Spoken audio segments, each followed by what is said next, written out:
শান্ত হ। অনেকদিন ধরে ভদ্রতার মুখোশ পড়ে আছি শুধুমাত্র এই পূজার জন্যে।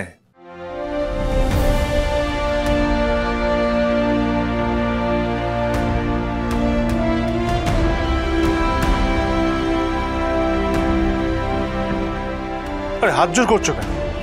দেখছো তো ভদ্রতার কোনো দাম নেই।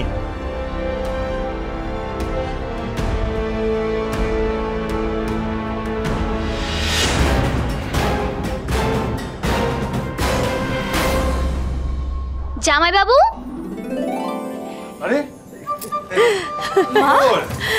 কেমন আছেন মা? পূজা কেমন আছিস? তুই কেমন আছিস? কেমন আছেন দাদা?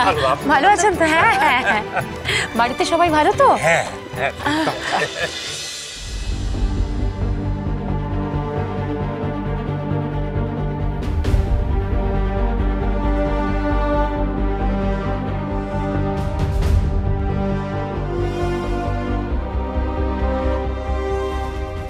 আপনাকে বিশ্বাস করা আমার উচিত হয়নি প্রিয়াঙ্কা বৌদি। আমি সত্যি মানুষ চিনি না, কিন্তু পূজা চেনে। মহারাজ, হ্যাঁ মা বলুন। আজ তো বিশ্বকর্মা পুজো। তুমি একবারটি দোকানে এসো, বাড়ির সবাইকেও পুজোতে নিয়ে এসো, কেমন? বেশ, যাব। ডালার দোকানে বিশ্বকর্মা পুজো হয় বুঝি?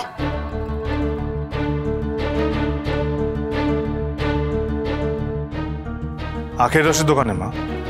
বাবা, মা বলছিস আমাকে? কেন, তোমাকে কি অন্য কোনো নামে ডাকতাম নাকি? না, এখন তো আরো অনেক মা জুটেছে না, শাশুড়ি মা, তাই। ও আচ্ছা, বুঝেছি। টেরা টেরা কথা যদি কম্পিটিশন হতো না, তাহলে তুমি কিন্তু ফার্স্ট হতে পূর্ণিমা। মা আপনি বসুন, দাঁড়িয়ে আছেন কেন? এ বাবা, না মানে আমি দুই মাকেই বলছি, প্লিজ বসুন। অনি, রিয়া, তোমরাও বসো। মাধুরী, মিষ্টির হাঁড়িটা নিয়ে যাও আর সকলকে পরিবেশন করো।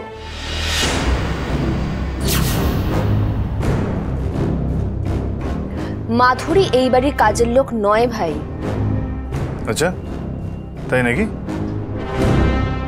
মাধুরী কে সেটা আমাকে বোঝাতে আসবেন না।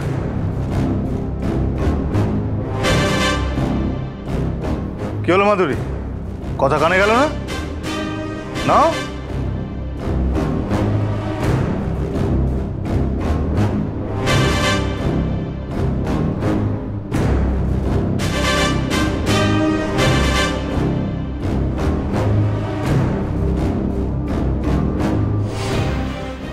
বাবা, অনেকদিন পর তোর বেশ মেজাজ দেখছি মহারাজ।